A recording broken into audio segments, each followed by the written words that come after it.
Seat technology பொறுத்த வரைக்கும் seat definition அது வந்து மெச்சூர்டு ஃபெர்டிலைஸ்டு ஓவியூல் அதுதான் வந்து அது கரெக்டான டெஃபினேஷன்.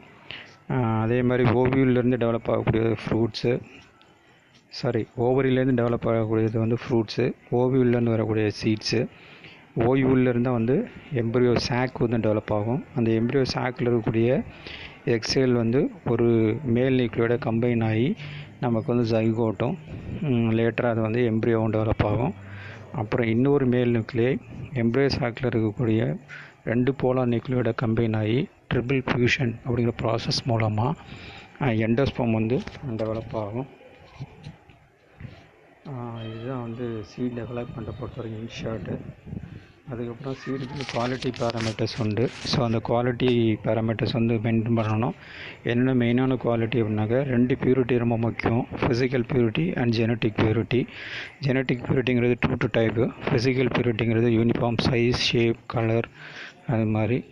அதை தாண்டி அப்புறம் வந்து முக்கியமாக வந்து ஜெர்மினேஷன் வந்து இருக்கணும், விகர் ஸ்டேட்டஸ் வந்து மெயின்டைன் ஆகணும். அதுக்கப்புறம் seed health status important, seed moisture content important. இதெல்லாம் குவாலிட்டி பேராமீட்டர்ஸு.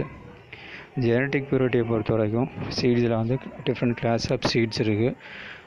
அந்த டிஃப்ரெண்ட் கிளாஸ் ஆஃப் சீட்ஸ் வந்து பின்னாடி பார்க்கலாம். ஸோ இப்போ வந்து ஜெனட்டிக் பியூரிட்டியை பொறுத்த வரைக்கும் ஒவ்வொரு கிளாஸ் ஆஃப் சீட்ஸுக்கும் எவ்வளோ மெயின்டைன் பண்ணணும் அப்படின்னு ஒன்று இருக்குது. அப்படி பார்த்தீங்கன்னாக்கா நியூக்ளியஸ் சீடை பொறுத்த வரைக்கும் 100% நியூக்ளியஸ் சீடுக்கும் பிரிடர் சீடுக்கும் 100% வந்து நம்ம ஜெனட்டிக் பியூரிட்டி மெயின்டைன் பண்ணணும். அதேமாதிரி ஃபவுண்டேஷன் சீட்னாக்கா 99%, சர்டிஃபைட் சீடை பொறுத்த வரைக்கும் 98% இருக்கணும். இது ஜென்ரல், சில கிராப்புக்கு வந்து வேரி ஆகும். அதேமாதிரி ஃபிசிக்கல் பியூரிட்டியை பொறுத்த வரைக்கும் அதாவது எல்லா கிராப்பை பொறுத்த வரைக்குமே சர்டிஃபைட் ஸ்டேஜை பொறுத்த வரைக்கும் 98%. அதில் வந்து பார்த்தினாக்கா கேரட்டு அந்த மாதிரி சைடுக்கு வந்து 95%. இது எல்லாமே சர்டிஃபைட் ஸ்டேஜில். பெண்டியை பொறுத்த வரைக்கும் சர்டிஃபைட் சீடாக இருந்தாலுமே 99% ஃபிசிக்கல் பியூரிட்டி இருக்கணும். அதேமாதிரி செசாம், சோயாபீன், ஜூட் இதுக்கு பார்த்தீங்கன்னாக்கா 97% ஃபிசிக்கல் பியூரிட்டி சர்டிஃபைட் ஸ்டேஜில் இருக்கணும். கிரவுண்ட்நட்டுக்கு 96% ஃபிசிக்கல் பியூரிட்டி சர்டிஃபைட் ஸ்டேஜில். இதெல்லாம் சில எக்ஸெப்ஷன். அதே மாதிரி நான் ஏற்கனவே சொன்ன மாதிரி genetic purity as well as physical பியூரிட்டியை பொறுத்த வரைக்கும் காமனாக எல்லா கிராப்புக்கும் நம்ம சொல்கிறது என்னென்னா நியூக்ளியஸ் பிரிடர்ஸ்னாக்கா 100%, ஃபவுண்டேஷன் சீட்னாக்கா 99%, சர்டிஃபைட் சீட்னாக்கா 98%. இதில் ஃபிசிக்கல் பியூரிட்டியில் சர்டிஃபைட் ஸ்டேஜில் ஒரு சில கிராப்புக்கு டிஃப்ரென்ஸ் இருக்குது. அதாவது கேரட்டு, வெண்டி, செசாம், சோயாபீன், கிரவுண்ட்நட் இதெல்லாம் சொல்லியிருக்கோம். ஸோ காமனாக சர்டிஃபைட் ஸ்டேஜ்னாலே 98% சொல்லுவோம். ஸோ இதில் எக்ஸெப்ஷன் இருக்குது, அதை பார்த்துக்கோங்க. அதே மாதிரி ஜெர்மினேஷன் ப்ராடாக ஒரு கிளாஸிஃபிகேஷன் கொடுத்தோம் அப்படின்னாக்க 90, 85, 80, 75, 70, 65, 60 அப்படின்னு கிராப்பை வந்து கல்டிவேட்டட் கிராப்ஸ், அதாவது அக்ரிகல்ச்சர் கிராப்ஸ், ஹார்டிகல்ச்சர் கிராப்ஸ் வந்து அக்காமடேட் பண்ணலாம். இதில் மெய்ஸுக்கு வந்து தான் பார்த்திங்கனாக்கா ஹைப்ரிடை பொறுத்த வரைக்கும் ஜெர்மினேஷன் வந்து 90% இருக்கணும், இருந்தால் தான் அந்த சீடை சேல் பண்ண முடியும். அதே மாதிரி வீட், ஓட், பார்லி, கிராம், லெண்டில் இது மாதிரி நார்த் இந்தியன் கிராப்ஸை பொறுத்த வரைக்கும் அது சீரியல்ஸாக இருந்தாலும் சரி அல்லது வந்து பல்சஸாக இருந்தாலும் சரி அதுக்கு வந்து 85% ஜெர்மினேஷன் இருக்கணும்னு ஃபிக்ஸ் பண்ணியிருக்காங்க. என்ன காரணம் தெரியல. ஸோ குரூப்பிங் பண்ணும்போது அப்படியே குரூப் ஆகும். அதே மாதிரி சீரியல்ஸை பொறுத்த வரைக்கும் ரைஸு, ராகி இந்த மாதிரி இதெல்லாம் பார்த்தீங்கன்னாக்கா 80% ஜெர்மினேஷன் இருக்கணும். அதில் செசாம் வந்து எக்ஸெப்ஷன். எல்லா ஆயில் சீடுமே பார்த்தீங்கன்னாக்கா 70% கேட்டகரிக்கு போகும். ஆனால் செசாம் வந்து 80% இருக்கும். ஏன்னா அதோட செல்ஃப் லைஃப் வந்து அதிகம், அதனால் 80%. அதேமாதிரி பல்சஸ் அண்ட் மில்லட்ஸை பொறுத்த வரைக்கும் 75% வந்து ஜெர்மினேஷன் இருக்கணும். எக்ஸப்ட் வந்து நார்த் இந்தியன் பல்சஸ் இந்த கிராமெல்லாம் பார்த்திங்கன்னா 85%க்கு போகும், நம்ம முன்னாடி சொன்ன மாதிரி. அதே மாதிரி ஆயில் சீட் எல்லாத்துக்குமே 70% வந்து ஜெர்மினேஷன் இருக்கணும். எக்ஸப்ட் செசாம்லாம் பார்த்திங்கனாக்கா 80% கேட்டகரியில் போகும். அப்புறம் காட்டன் வந்து 65% ஜெர்மினேஷன் இருக்கணும். சில்லிஸுக்கு வந்து 60%, சில்லி அசஸ் பெண்டி பார்த்திங்கனாக்கா 60% இருக்கணும். ஸோ இது மாதிரி இதுக்கு கீழே குரூப் பண்ணிக்கோங்க மற்ற கிராப்லாம். அப்போ உங்களுக்கு படிக்கிறதுக்கு வந்து ரொம்ப யூஸ்ஃபுல்லாக இருக்கும். அதே மாதிரி மற்ற கிராப் மெட்டீரியல் இதில் மிக்ஸ் ஆகக்கூடாது. காமனாக பார்த்திங்கன்னா நார்த் இந்தியாவில் என்ன ப்ராப்ளம் வரும்னாக்கா வீட், ஓட், பார்லி, கிராம் இதெல்லாம் வந்து அந்த கிராப் ரொட்டேஷனில் போடுவாங்க. ஸோ அதனால் இதெல்லாம் வந்து பாசிபிள் அட்மிக்சராக இருக்கும். ஸோ இதெல்லாம் வந்து செப்பரேட் பண்ணுறது கஷ்டம். ஸோ அந்த மிக்ஸ் இல்லாமல் பார்த்துக்கணும். அதுக்கப்புறம் பார்த்திங்கன்னா அப்ஜெக்ஷனபிள் வீட்ஸ்னால் இந்த வீட்ஸ்லாம் இருந்துச்சுன்னா சர்டிஃபிகேஷனில் வந்து அந்த ஃபீல்டில் ரிஜெக்ட் பண்ணுறதுக்கு சான்ஸ் இருக்குது. ஏன்னா அந்த வீட்ஸ் எல்லாம் வந்து இதோட ஒயில் ரிலேட்டிவாக இருக்கும், போலன் கண்டாமினண்ட்டாக ஆக்ட் பண்ணும், அதாவது ஜெனட்டிக் பியூரிட்டியை பாதிக்கும். அப்படி பார்த்தீங்கன்னா வீட்டை பொறுத்த வரைக்கும் கன்வார்லஸ் சார்வன்சிஸ், பெண்டியை பொறுத்த வரைக்கும் ஒயில்டு பெண்டி, மஸ்டர்டை பொறுத்த வரைக்கும் ஆர்ஜிமோன் மெக்சிகானா, குக்கர் பிட்ஸை பொறுத்த வரைக்கும் ஒயில்டு குக்கர் பிட்ஸு, சன்ஃப்ளவரை பொறுத்த வரைக்கும் ஒரபங்கி, நேப்பியர் கிராஸை பொறுத்த வரைக்கும் சொர்க்கம் ஹேலப்பன்ஸு, பேடியை பொறுத்த வரைக்கும் ஒரேசா சட்டைவா வார் பேட்டுவா. ஸோ இது எல்லாமே வந்து ஒயில்டு ரிலேட்டிவ்ஸ் தான். ஸோ இது எல்லாமே வந்து ஜெனட்டிக் கண்டாமினண்ட்டாகவும் ஆக்ட் பண்ணும். ஸோ அதனால் இதெல்லாம் இல்லாத மாதிரி பார்த்துக்கிறது நல்லது. ஸோ இந்த வீட்ஸுக்கெல்லாம் வந்து அப்ஜெக்ஷனபிள் வீட்ஸ் அப்படின்னு சொல்லி சர்டிஃபிகேஷன் இது பண்ணுவாங்க. அதே மாதிரி டிசீஸ்லேயே வந்து டெசிக்னேட்டட் டிசீசஸ் அப்படின்னு இருக்குது, ஆர் அப்ஜெக்ஷனபிள் டிசீசஸ். இதெல்லாம் என்னென்னாக்கா சீட் போன் நேச்சராக இருக்கும், சீட் மூலமாக ஸ்ப்ரெட் ஆகக்கூடியது. ஸோ நம்ம ப்ரொடியூஸ் பண்ணக்கூடிய சீட்ஸும் இந்த டிசீஸ் இல்லாத அளவுக்கு பார்த்துக்கிறது நல்லது. வீட்டை பொறுத்த வரைக்கும் லூஸ் மேட், அஸ்லாகட்டிசி, சொர்க்கத்தை பொறுத்த வரைக்கும் grain smut and head smut, bajra பொறுத்த வரைக்கும் கிரைன் ஸ்மார்ட், க்ரீனியர், ஹெர்காட், பெண்டியை பொறுத்த வரைக்கும் எல்லோ மசக் வைரஸ், ஏன்னா அந்த வைரஸ் வந்து சீட் மூலமாக டிசமினேட் ஆகும். மஸ்டர்டை பொறுத்த வரைக்கும் ஆல்டர்னேட்டிவ் அப்ளைட்டு, பொட்டேட்டோ பொறுத்த வரைக்கும் wart, scab and brown rot, leaf roll, இதெல்லாம் இல்லாமல் நல்லது. ஸோ ஜென்ரலாக நான் ஏற்கனவே நிறைய குவாலிட்டி பேராமீட்டர் சொன்னேன். அதில் ஒன்றாவது குவாலிட்டி பேராமீட்டர் பார்த்தீங்கன்னா சீட் ஹெல்த். சீட் ஹெல்த் அப்படிங்கிறது ரொம்ப ரொம்ப முக்கியம். ஸோ இது வந்து எக்ஸ்போர்ட் இம்போர்ட்டில் இது நிறைய இஷ்யூ வருது. அதனால் இப்போ சீடு ஹெல்த் நம்ம வந்து இன்ஜிஸ்ட் பண்ண ஆரம்பிச்சிட்டோம். ஸோ சீடில் வந்து எந்த பேத்தஜன், வைரஸ், பாக்டீரியா, பங்கு இது மாதிரி இல்லாத மாதிரி பார்த்துக்கிறது நல்லது. அதே மாதிரி சீட் மாய்ஸ்சர் கண்டென்ட். ஸோ சல்ஃபை இப்போ இன்க்ரீஸ் பண்ணணும், சீடோட ஸ்டோரபிலிட்டி இன்க்ரீஸ் பண்ணணுனாக்க மாய்ஸ்சர் கண்டென்ட் ரெடியூஸ் பண்ண மூலமாக தான் பண்ண முடியும். ஸோ ஜென்ரலாக மாய்ஸ்சர் கண்டென்ட் பார்த்தீங்கன்னா 8% 13% வரைக்கும் சொல்லுவாங்க. ஸோ 8 அப்படிங்கிறது ஆயில் சீட் கிராப்ஸுக்கும், 10 to 11 வந்து பல்சஸுக்கும். சீரியல்ஸை பொறுத்த வரைக்கும் பர்டிகுலராக பேடிக்கு மேக்ஸிமம் வந்து 13% வரைக்கும் மாய்ஸ்சர் வந்து இருக்கலாம். அதே மாதிரி சீட் சைஸ், ஷேப் இதெல்லாம் வந்து அதோட ஃபிசிக்கல் பியூரிட்டி என்ஷூர் பண்ணுறதுக்கு, அதே மாதிரி சீட்டோட கலரும் வந்து அதோட ஃபிசிக்கல் பியூரிட்டியை என்ஷூர் பண்ணுறதுக்காக தான் மெயின்டைன் பண்ணுறோம். ஸோ நான் ஏற்கனவே சொன்ன மாதிரி ஃபிசிக்கல் பியூரிட்டி, ஜெனட்டிக் பியூரிட்டின்னு சொல்லி டிஃப்ரெண்ட் கிளாஸ் ஆஃப் சீட்ஸ்க்கு சொன்னேன். So different class of seeds வந்து என்னென்னு பார்க்கலாம். ஸோ எந்தெந்த மெட்டீரியல்லாம் செக்ஷன் 5, அதாவது சீட் ஆக்ட் 1966 செக்ஷன் 5 நோட்டிஃபை ஆகுதோ அந்த மெட்டீரியல் எல்லாம் வந்து ஜெனரேஷன் சிஸ்டம் ஆஃப் சீட் மல்டிப்ளிகேஷனுக்கு போகும். Generation system of seed multiplication அப்படின்னா a systematic way of multiplying the seeds by employing scientists as well as the officials. அதில் பார்த்தீங்கன்னாக்க first 2 category nuclear seed and breeder seeds, இது ரெண்டும் வந்து அந்த ப்ரீடர்ஸை வந்து ப்ரொடியூஸ் பண்ணுவாங்க. வேறு ஃபவுண்டேஷன் சர்டிஃபைட் சீட் வந்து டிபார்ட்மெண்ட் ஆஃப் சீட் சர்டிஃபிகேஷன் இருக்கக்கூடிய அஃபீஷியல்ஸ் வந்து பண்ணுவாங்க. அதனால் வந்து நாமளாக பார்த்தீங்கன்னா ஃபவுண்டேஷன் சர்டிஃபைட் சீட் ரெண்டு வந்து சர்டிஃபைட் சீட் கேட்டகரி கீழே வரும். வேறு nuclear seed breeder seed certified category கீழே வராது, ஆனால் ப்ரீடரே வந்து ப்ரொடியூஸ் பண்ணுவாங்க. நியூக்ளியர் சீடு இதான் வந்து உங்களுக்கு சோர்ஸ் சீடு. இது வந்து இது வந்து சோர்ஸ் சீடாக எதுக்கு இருக்கும் அப்படின்னா ப்ரீடர் சீட் ப்ரொடக்ஷனுக்கு யூஸ் ஆகும். ஸோ நியூக்ளியர் சீடோட ப்ராஜனி தான் வந்து ப்ரீடர் சைடு. ஸோ இதை யார் ப்ரொடியூஸ் பண்ணுவாங்க அப்படின்னா அந்த வெரைட்டி எந்த ப்ரீடர் டெவலப் பண்ணாரோ அவர், இல்லாட்டி அவரோட ஆப்சன்ஸில் எந்த இன்ஸ்டியூட்டில் இந்த வெரைட்டி ரிலீஸ் பண்ணாங்களோ அந்த இன்ஸ்டியூட் வந்து ரெஸ்பான்சிபிளாக இருக்கும். இதுக்கு வந்து எந்த டேகும் கிடையாது. 100% genetic purity and physical purity maintain பண்ணணும். அதே மாதிரி ப்ரீடர் சைடு இது வந்து ஸ்டேட் அக்ரிகல்ச்சர் யூனிவர்சிட்டிஸு அல்லது ஐசிஆர் இன்ஸ்டியூட்ஸ் மட்டும்தான் வந்து இதை பண்ண முடியும். இதுவும் வந்து சயின்டிஸ்ட் தான் பண்ணுவாங்க. இதில் வந்து 100% genetic purity, physical purity maintain பண்ணணும். இதுக்கு வந்து டேகு கொடுப்போம், அது வந்து கோல்டன் எல்லோ கலர் டேக். அதுக்கப்புறம் ஃபவுண்டேஷன் சீடு, இது progeny of the breeder seed. இதில் வந்து ஜென்ரலாக பார்த்திங்கன்னா எல்லா கிராப்புக்கும் 99% physical purity and genetic purity இருக்கணும். ஸோ நம்மளாக வந்து இது வந்து சர்டிஃபிகேஷன் டிபார்ட்மெண்ட்டுக்கு கீழே வரும். ஸோ இதை வந்து ப்ரொடியூஸ் பண்ணுறதுக்கு ஏரியா சீட் சர்டிஃபிகேஷன்ட்டை ரெஜிஸ்டர் பண்ணணும். சீட் க்ரோயர் வந்து eligible to grow this one. So 99% genetic purity, physical purity maintain பண்ணணும். இதுக்கு வந்து டேக் வந்து ஒயிட் கலர் டேக் வந்து கொடுப்பாங்க. அதுக்கப்புறம் ரெஜிஸ்டர்ட் சீடு, இது வந்து நம்ம கண்ட்ரியில் இப்போ கிடையாது, யூஎஸில் சிஸ்டம் இருக்குது. ஸோ இது வந்து பார்த்திங்கன்னா progeny of the foundation seed, ஆனால் இந்தியாவில் கிடையாது. இதை பற்றி நீங்கள் கவலைப்பட வேண்டாம், இது வந்து நாங்களாக கேட்க மாட்டாங்க. அதுக்கப்புறம் சர்டிஃபைட் சீடு தான் இப்போ இந்தியன் சிஸ்டத்தில் progeny of the foundation seed. So இதுக்கு வந்து பார்த்திங்கன்னா அசார் ப்ளூ கலர் டேக் கொடுப்பாங்க. ஜென்ரலாக இதோட genetic purity and physical purity பார்த்திங்கனாக்கா 98% இருக்கும். இதில் எக்ஸெப்ஷன் எதுக்கெலாம் வருங்கிறது நான் ஏற்கனவே உங்களுக்கு குவாலிட்டி பேராமீட்டர் சொல்லும்போது சொல்லியிருக்கேன். ஸோ சர்டிஃபைட் சீடை பொறுத்தவரைக்கும் முக்கியமாக கவனிக்க வேண்டியது டேகோட கலரு, அந்த genetic purity and physical purity. இது வந்து சர்டிஃபைட் சீட் கேட்டகரி கீழே வரும். ஸோ அடுத்த category TFL, truthfully labelled seeds. இந்த சீட்ஸை பொறுத்த வரைக்கும் இது சர்டிஃபைடு மெட்டீரியல் கிடையாது. சீட் க்ரோயர் ப்ரொடியூஸ் பண்ணி அவங்க சாம்பிளை டெஸ்ட் பண்ணி வாங்கி அந்த டெஸ்ட் ரிப்போர்ட்டை பேஸ் பண்ணி அவங்களே டேகு போட்டு, டேகு கிடையாது லேபிள் போட்டு விற்பாங்க.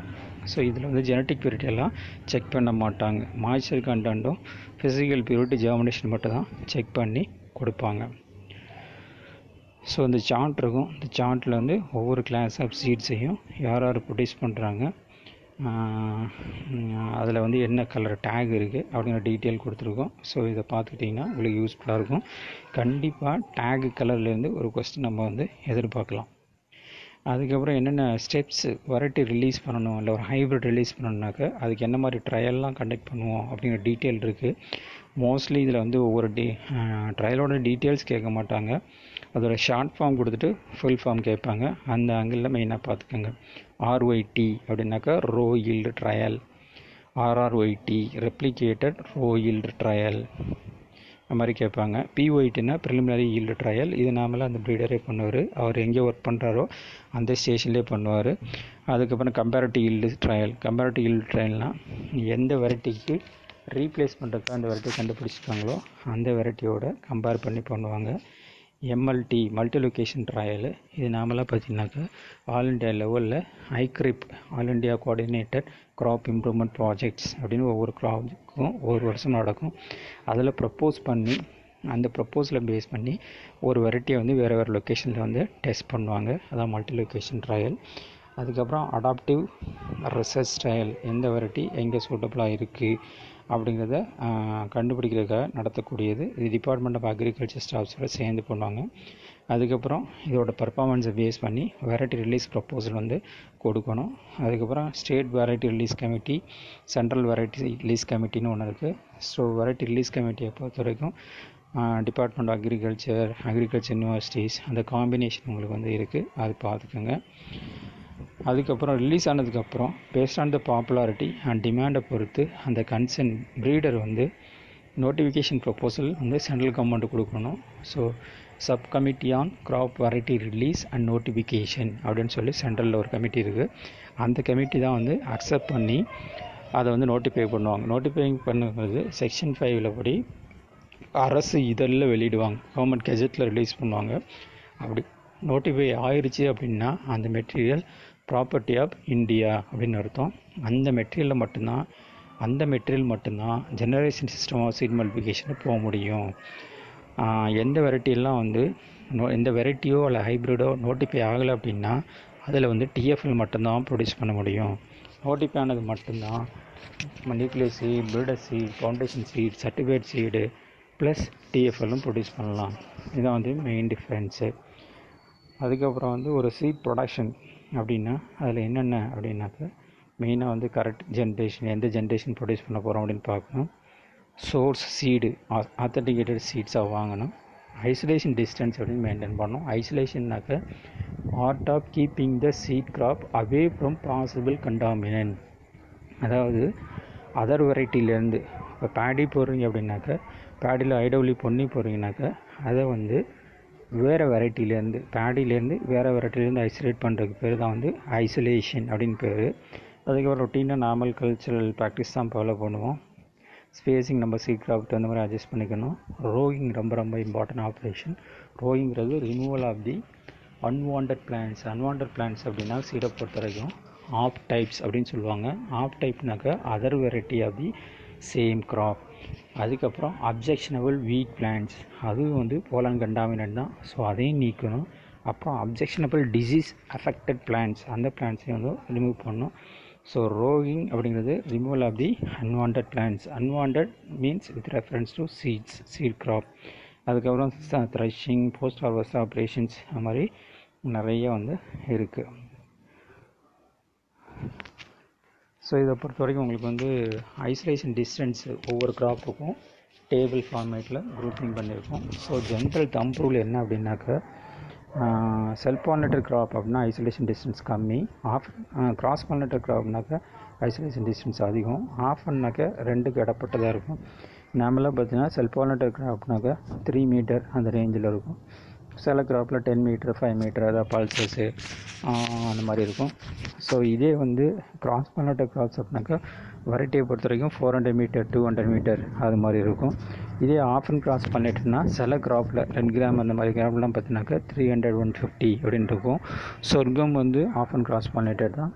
அதுலேயும் பார்த்தீங்கன்னாக்கா 200 100 அப்படின்னு இருக்கும்.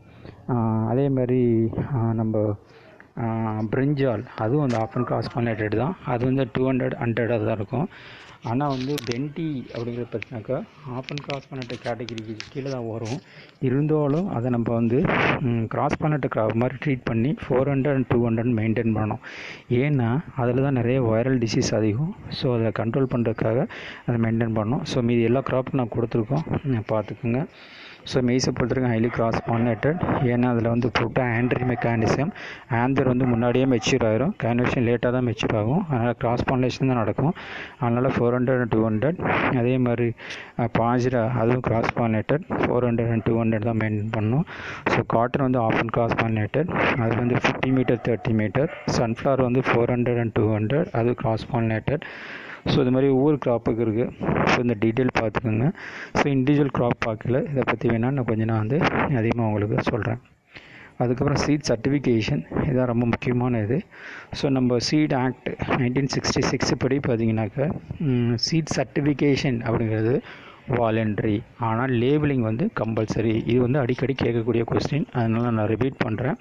சீட் சர்டிஃபிகேஷன் அப்படிங்கிறது வாலண்ட்ரி, லேபிளிங் அப்படிங்கிறது வந்து கம்பல்சரி. ஸோ அதே மாதிரி சீட் சர்டிஃபிகேஷன் அந்த சிஸ்டத்துக்குள்ளே எது போகும், எந்த மெட்டீரியல்லாம் எலிஜிபிள் அப்படின்னாக்க செக்ஷன் 5 ஆஃப் தி சீட் ஆக்டில் இதெல்லாம் நோட்டிஃபை ஆனிச்சோ அந்த மெட்டீரியல் மட்டும்தான் சர்டிஃபிகேஷன் வரும். நான் ஏற்கனவே சொன்ன மாதிரி பீட்டர் சீடும் நியூக்ளியஸ் சீடும் சர்டிஃபைட் சீட் மெட்டீரியல் கிடையாது. ஸோ ஃபவுண்டேஷனும் சர்டிஃபைட் சீடும் தான் வந்து சர்டிஃபைட் மெட்டீரியல். சர்டிஃபிகேட் யாரும் கொடுப்பாங்கன்னா ADI seed certification. So seed certification பண்ணணும் அப்படின்னா அதுக்கு என்னென்ன ப்ராசஸ் அப்படிங்கிறத பார்த்திங்கன்னா ஒரு 6 ஸ்டெப் இருக்குது, அது பார்த்துக்கோங்க டீட்டெயில்ஸு. அதுக்கப்புறம் assistant director of seed certification தான் நம்ம வந்து ஃபீல்டை வந்து ரெஜிஸ்டர் பண்ணணும். ஒவ்வொரு டிஸ்ட்ரிக்ட்டுக்கும் ஒரு assistant director of seed certification இருப்பார். நம்ம ஃபீல்டை வந்து எப்போ ரெஜிஸ்டர் பண்ணலான்னா 10 days before commencement of the season or at the time of submission of the sowing report. sowing report எப்போ சப்மிட் பண்ணணும் அப்படின்னாக்க விதைப்பு அறிக்கை படிவம்னு சொல்லுவாங்க. அது எப்போக்குள்ளே சப்மிட் பண்ணணும் அப்படின்னாக்க 15 days before flowering அல்லது 35 days from the date of sowing. இதில் whichever earlier அது வந்து applicable. அதாவது 35 days from the date of sowing அல்லது 15 days before flowering. இதுவே வந்து டிரான்ஸ்பிளான்டட் கிராப்பாக இருந்துச்சு அப்படின்னா அதுக்கு வந்து 15 days பிஃபோர் ஃப்ளவரிங் அந்த ரூல் தான் வந்து அப்ளிகபிள் ஆகும். ஸோ அந்த டயத்தில் கூட நம்ம வந்து ஃபீல்டை வந்து ரிஜிஸ்டர் பண்ணிக்கலாம். ஸோ ஃபீல்டை ரிஜிஸ்டர் பண்ணணும், சோயிங் ரிப்போர்ட் சப்மிட் பண்ணணும். இது ரொம்ப ரொம்ப முக்கியமான ஆப்ரேஷன். இது யார்கிட்ட பண்ண போகிறோம் அப்படின்னாக்க ஏடிஐ சீட் சர்டிஃபிகேஷன்ட்ட. அதுக்கப்புறம் வந்து அவங்களாம் வெரிஃபை பண்ணுவாங்க, ஃபீல்டு இன்ஸ்பெக்ஷன் பார்ப்பாங்க. ஸோ ஃபீல்டு இன்ஸ்பெக்ஷன் பார்த்திங்கன்னா கிராப்பு வந்து வேரி ஆகும். இதில் வந்து சிம்பிள் என்ன அப்படின்னாக்கா செல்ஃபாலினேட்டட் கிராப்னா 2 அந்த மாதிரி இருக்கும். அதே வந்து கிராஸ் பாலினேட்டட் கிராப்ஸ் அப்படின்னாக்கா 3 இருக்கும், சில கிராப்ஸில் 4 இருக்கும். ஹைப்ரிட்ஸ் அப்படின்னாலே அது வந்து கிராஸ் பாலினேட்டட் தான்.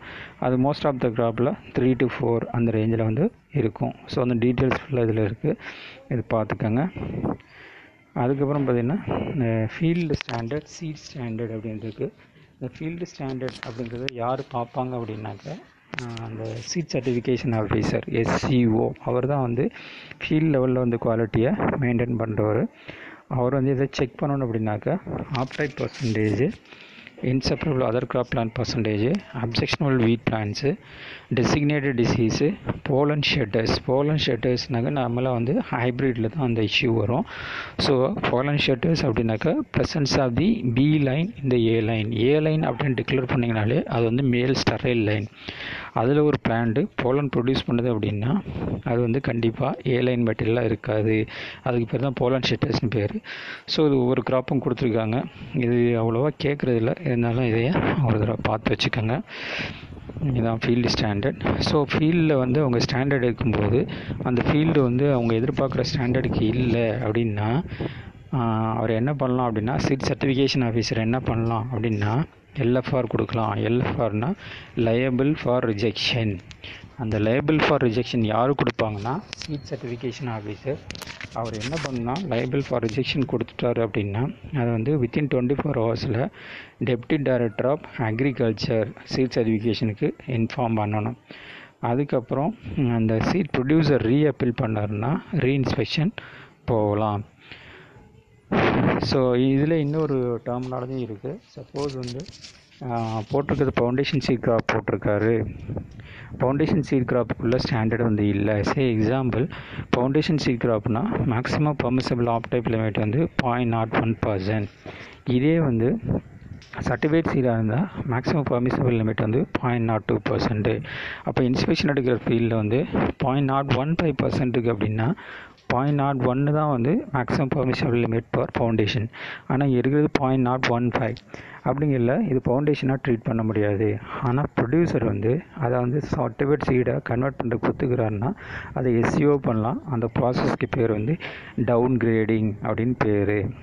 ஸோ இந்த மாதிரி டெர்மினாலஜிலாம் கேட்குறதுக்கு சான்ஸ் இருக்குது. அதுக்கப்புறம் போஸ்ட் ஹார்வெஸ்டிங்க்கு அப்புறம் வந்து என்ன பண்ணணும், அறுவடை பண்ணதுக்கப்புறம் சீடை வந்து ப்ராசஸ் பண்ணணும். சீடை எங்கே ப்ராசஸ் பண்ணணும் அப்படின்னாக்க கவர்மெண்ட் அப்ரூவ்டு ப்ராசஸிங் யூனிட்டில் தான் ப்ராசஸ் பண்ண முடியும். அதுக்கு வந்து டைம் லிமிட் இருக்குது.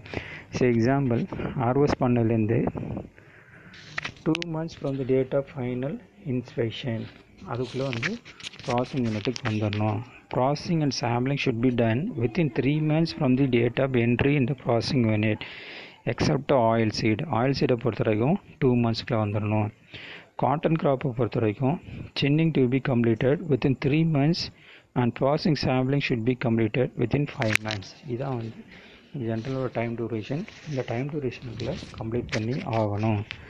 ஸோ சாம்பிளிங் அண்ட் டெஸ்டிங்கை பொறுத்த வரைக்கும் பார்த்தீங்கன்னாக்கா அந்த சாம்பிளிங் வந்து எடுக்கிறது வந்து எஸ்சிஓ, அதை டெஸ்ட் பண்ணுறது வந்து சீட் டெஸ்டிங் லேபில் இருக்கக்கூடிய சீட் அனாலிசிஸ்ட்டு. அவர் என்னென்னலாம் செக் பண்ணுவார் அப்படின்னா பியூர் சீட் பர்சன்டேஜ், அந்த பியூர் சீட் பர்சன்டேஜில் பியூரிட்டி அனாலிசிஸ்ன்னு சொல்லுவாங்க. அதில் வந்து என்ன பார்க்கணும் அப்படின்னாக்கா அவர் pure seed percentage, inert matter, other crop seeds இதெல்லாம் இருக்கான்னு பார்க்கணும். முன்னாடி வீட் சீட்ஸும் தனியாக பார்த்துக்கிட்டாங்க, இப்போது வீட் சீட்ஸும் அதர் கிராப் சீட் கேட்டகரி கீழே வந்துடுது. அதுக்கப்புறம் அதில் பிரிக்கப்பட்ட பியூர் சீட் ஃப்ராக்ஷனுக்கு வந்து ஜெர்மினேஷன் பர்சன்டேஜ் பார்ப்பாங்க. மாய்ச்சர்ஸ் பர்சன்டேஜ் பார்க்குறதுக்கு செப்பரேட்டாக ஒரு சாம்பிள் நம்ம வந்து அனுப்பி வைக்கணும். ஸோ ப்ரொடியூசர்லேருந்து எஸ்சிஓ எடுத்து அனுப்பக்கூடிய சாம்பிளுக்கு பேர் சப்மிட்டட் சாம்பிள். அந்த சப்மிட்டட் சாம்பிளை ஃபர்தராக வந்து சீட் அனாலிசிஸ்ட் வந்து சீட் டெஸ்டிங் லேபில் ரெடியூஸ் பண்ணுவார். அதுக்கு பேர் ஒர்க்கிங் சாம்பிள். அந்த ஒர்க்கிங் சாம்பிளில் தான் வந்து இந்த டெஸ்ட்லாம் பண்ணுவாங்க. ஒர்க்கிங் சாம்பிள் ஒவ்வொரு கிராப்புக்கும் வித்தியாசமாகும். வெயிட்டை பொறுத்த வரைக்கும் வேறு நம்பரை பொறுத்த வரைக்கும் எந்த ஒரு கிராப்பாக இருந்தாலும் ப்ரிஸ்கிரைப் பண்ண குவான்டிட்டிஸ். எக்ஸாம்பிள் பேடி அப்படின்னாக்கா 400 grams வந்து ஒர்க்கிங் அந்த சப்மிட்டட் சாம்பிள் அண்ட் 40 gram வந்து ஒர்க்கிங் சாம்பிள். இதில் வந்து ப்ரிஸ்கிரைப்டு குவான்டிட்டி இருக்கலாம் அல்லது மினிமம் 2500 நம்பர் ஆஃப் சீட்ஸ் வந்து இருக்கணும். அதுக்கப்புறம் கிராண்ட் ஆஃப் சர்டிஃபிகேட்டு. ஸோ அந்த கண்டிஷன்லாம் ஃபில் பண்ணுது, அந்த சீட் ஸ்டாண்டர்ட் இருக்குது, ஃபில் ஆகிடுச்சு அப்படின்னா சர்டிஃபிகேட் வந்து இஷ்யூ பண்ணுவாங்க. அப்படி சர்டிஃபிகேட் இஷ்யூ பண்ணால் அதோடய வேலிடிட்டி பார்த்தீங்கன்னாக்கா 9 months from the date of test. அதுதான் வந்து இம்பார்ட்டன்ட். அதே மாதிரி ஒரு சில கிராப்புக்கு வந்து பர்டிகுலராக வந்து ஹைப்ரிடை பொறுத்த வரைக்கும் ஜெனட்டிக் பியூரிட்டி செக் பண்ணணும். ஸோ ஜெனட்டிக் பியூரிட்டி செக் பண்ணுறதுக்கு நம்ம கண்டக்ட் பண்ணக்கூடிய டெஸ்ட்டுக்கு பேர் வந்து க்ரோ அவுட் டெஸ்ட், GOT அப்படின்னு சொல்லுவாங்க. நான் ஏற்கனவே சொன்ன மாதிரி வேலிடிட்டியை பொறுத்த வரைக்கும் சர்டிஃபிகேட் வேலிடிட்டி வந்து 9 months. அந்த 9 months கழிச்சும் சீடு வந்து இன்னும் இருக்குது அப்படின்னாக்க திரும்ப ரீவேலிடேஷன் போகலாம். ஸோ அப்படி ரீவேலிடேஷன் போனால் அந்த ரீவேலிடேஷன் பீரியட் வந்து 6 months. அதுக்கப்புறம் ஒவ்வொரு சீடுக்கும் எவ்வளோ அந்த சர்டிஃபிகேஷன் சார்ஜஸ், ரெஜிஸ்ட்ரேஷன் சார்ஜஸ், டேக்கோட சார்ஜ் என்ன, அந்த டீட்டெயில்ஸ் வந்து இதில் கொடுத்துருக்கோம். கொஞ்சம் டீட்டெயிலாக பார்த்துக்கோங்க.